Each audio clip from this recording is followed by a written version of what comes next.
Ya, kami akan langsung ajak Anda pemirsa untuk mendalami kasus tersebut bersama dengan kriminolog dari Universitas Indonesia yang sudah hadir bersama kami. Selamat malam Mbak Hanifah Hasna.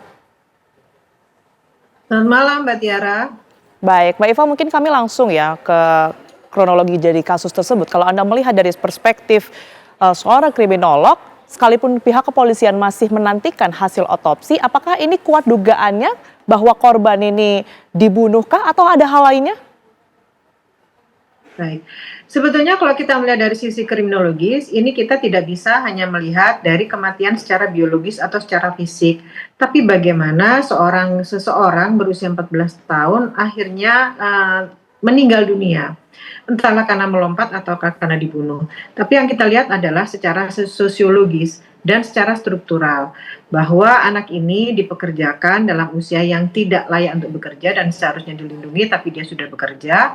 Lalu apakah di dalam pekerjaannya itu dia merasa tertekan atau ada ancaman-ancaman tertentu? Kalau ada demikian berarti dia terbunuh karena sistem yang menjerat. Ini yang seharusnya kita perhatikan. Jadi tidak hanya sekedar kita melihat bahwa ini pembunuhan atau dia melakukan bunuh diri secara pribadi. Demikian, Mbak. Baik, adanya sistem yang menjerat, tapi kalau kita melihat dari kronologi mengetahui bahwa sebelumnya ia sempat menghindari tangkapan CCTV, Mbak Iva, apakah ini juga satu indikasi bahwa korban memang merasa tidak ada pilihan karena digaji kecil dan juga tidak diperbolehkan untuk keluar dari kantor tersebut ya, sehingga memilih untuk bunuh diri? Iya, sangat benar karena dia sudah dijerat dengan hutang 50 juta itu. Padahal dengan dia diberikan hutang 50 juta itu artinya ini kan bukan lagi perekrutan secara wajar atau yang diperbolehkan oleh pemerintah. Berarti lembaga itu atau yayasan itu mencuri-curi atau tidak melakukan sesuai dengan aturan-aturan yang sedang diperlakukan. Nah, ini sudah masuk dalam ranah ketidakbenaran dalam mempekerjakan anak. Apalagi ketika dia atau yayasan itu melakukan penekanan-penekanan, melakukan ancaman. Sehingga kalau sudah seperti ini sudah masuk ranah eksploitasi. Karena dari awal dia merekrut saja sudah menjadi sesuatu yang membingungkan atau aneh gitu ya, seperti yang tadi sudah disampaikan oleh Bapak Polisi. Apakah ketika perekrutan anak tersebut menyampaikan usianya sudah di atas 18 tahun atau tidak? Tapi bagaimanapun juga KTP itu akan menyebutkan bahwa usianya kalau dia tidak punya kalau dia masih berumur 14 tahun berarti dia tidak memiliki KTP. Jadi yang kita cari adalah siapa melakukan apa, yang merekrut siapa sehingga dia mau menerima anak yang belum memiliki KTP tersebut. Masuk ke dalam ranah eksploitasi, tapi juga ada yang menyebut bahwa dugaan kuat TPPO di dalamnya suatu jaringan TPPO, Mbak Iva. Anda melihatnya bagaimana? Iya, bisa jadi demikian, Mbak. Kalau kita melihat sebetulnya anak ini bisa masuk bekerja itu atas inisiatif siapa dan atas penerimaan siapa. Jadi siapa melakukan apa ini sangat-sangat penting karena ini melibatkan sindikat tertentu kalau memang ini jadi sesuatu yang sangat-sangat besar. Jadi ketika seseorang memperoleh pekerjaan atau mendapatkan pekerjaan lalu dia ditempatkan di suatu tempat, kemudian dipindahkan, kemudian ada penampungan, kemudian ada pekerjaan yang harus dipaksakan, lalu ada embel-embel dia mempunyai hutang, ini sudah masuk dalam eksploitasi.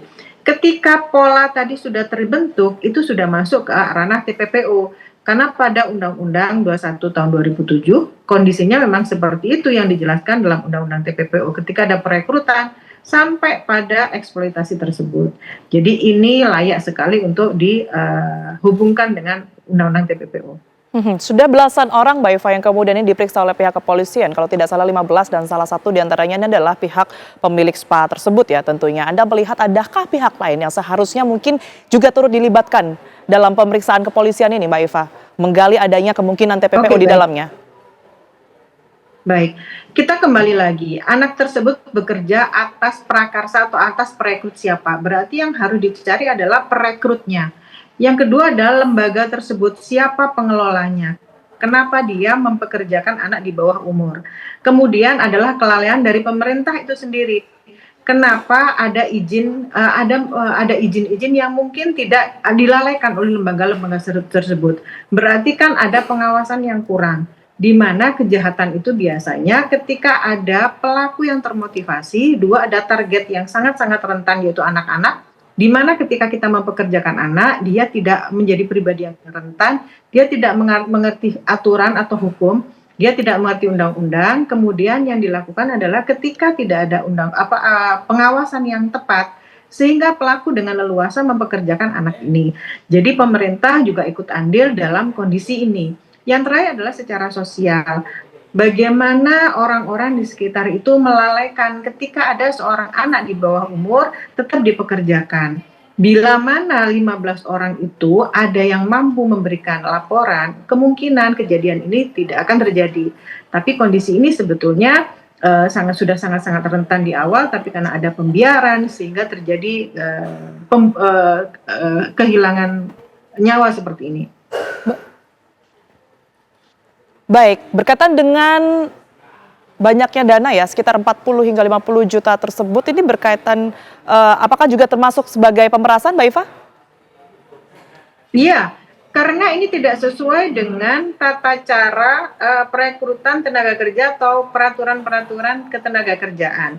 Karena bagaimanapun juga memberikan imbalan itu harus sesuai dengan pekerjaan yang dia lakukan, sesuai dengan rentang waktu yang dia lakukan. Tetapi dengan meminta atau memberlakukan hutang di awal, ini sudah suatu kondisi di mana pemilik perusahaan ini berusaha menekan. Dengan cara menekan ini, karyawannya menjadi tidak berani melakukan apapun. Jadi ini adalah kondisi-kondisi yang sangat-sangat menjerat korban, sehingga kondisi ini membuat korban tidak bisa melakukan pilihan lain, apalagi di usia yang masih muda. Jadi ketika dia melakukan bunuh diri, itu menjadi satu satu alasan, yaitu kejahatan struktural yang dilakukan oleh lembaga tersebut.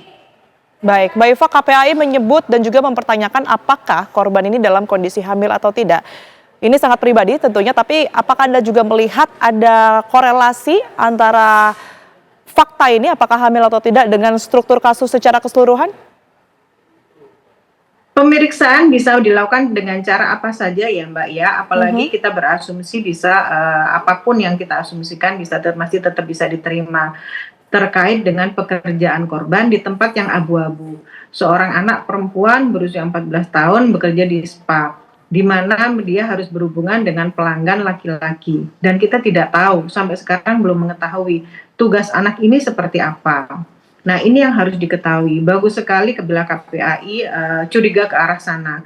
Karena bagaimanapun juga tidak hanya secara pribadi kenapa dia melakukan pembunuhan, tetapi secara sosial tetap harus kita ketahui. Seperti itu Mbak Tiara. Baik, kecurigaan demi kecurigaan berkaitan dengan kemungkinan bahwa korban ini melompat begitu ya, atau melakukan bunuh diri, ada arahnya ke sana. Tetapi kalau dibunuh, Mbak Iva, apa yang bisa dicermati dalam kasus ini?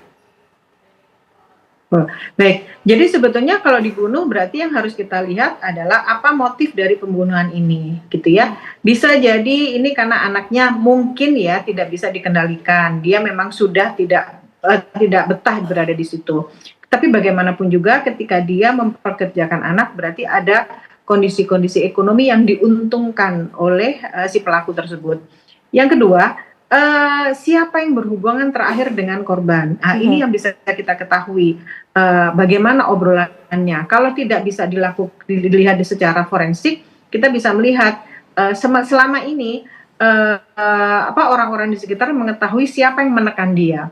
Jadi dari situ bisa kita ketahui sebetulnya pelakunya kalau dia memang menjadi korban pembunuhan, orang-orang di sekitar itu saja. Karena bagaimanapun juga ketika orang berada di sekitar situ, mereka sangat-sangat memiliki kemampuan, mereka mempunyai sumber daya yang mereka miliki, bahkan mereka juga melihat bagaimana sumber daya yang dimiliki oleh korban. Di mana seorang anak berusia 14 tahun dalam kungkungan dan dalam kondisi-kondisi yang sangat tertekan, secara sumber daya mereka sudah sangat-sangat tidak memiliki hal apapun kecuali dia menurut gitu ya. Jadi bisa dicurigai adalah orang-orang terdekat, apalagi si korban anak yang tidak pernah keluar dari tempat tersebut. Oke, baik. Namun dari keduanya jika dilihat balik lagi ini digerak-gerik pada korban sebelum kejadian ditemukan tewasnya korban tersebut. Ada upaya untuk keluar dan juga mondar-mandir dari CCTV, menghindari CCTV. Apa yang bisa dimaknai dari gerak-gerik ataupun juga gesture korban ini, Mbak Iva? Apakah ini mengarah pada sesuatu yang akan dilakukan korban dalam hal ini bunuh diri begitu, atau sebaliknya menghindari orang yang kemudian ini berujung pada pembunuhan? Ya, baik. Kalau menghindari orang bisa itu ada kemungkinan karena dia dalam kondisi tertekan dan dalam kondisi ketakutan. Yang kedua bisa jadi dia mencari celah untuk melarikan diri karena bagaimanapun juga secara psikologis dia sudah sangat tidak sehat. Sehingga lari adalah cara yang sangat-sangat terbaik, akan menjadi pilihan terbaik. Namun ketika dia dalam sekapan ini menjadi kesulitan, akhirnya dia mencari cara-cara yang menjadi sulit tadi itu. Tapi walaupun demikian berarti dia sudah mempelajari sampai dia menjebol atap gitu ya, dan dia melompat berarti kan dia sudah mencari celah gitu ya. Selama ini dia sudah mempelajari kondisi-kondisi di tempat itu. Jadi ini kondisi secara psikologis dia sudah sangat-sangat tidak punya kendali pada dirinya sendiri dan dia menyerahkan kepada kematian itu. Tapi kalaupun demikian, kita tidak boleh menyampaikan bahwa korban ini memilih kematian sehingga masyarakat menganggap dia adalah pelaku sendiri dari korban ini. Karena bagaimanapun juga dia memilih menjadi korban, dia memilih mati karena struktur dan sistem yang menjerat dia menjadi pribadi yang lebih rentan lagi. Baik, kita akan nantikan seperti apa kemudian hasil dari otopsi dan juga hasil pemeriksaan keseluruhan dari pihak kepolisian. Terima kasih atas perspektif yang sudah diberikan Mbak Iva kepada kami di Apa Kabar Indonesia Malam. Sehat selalu. Selamat malam Mbak Tiara.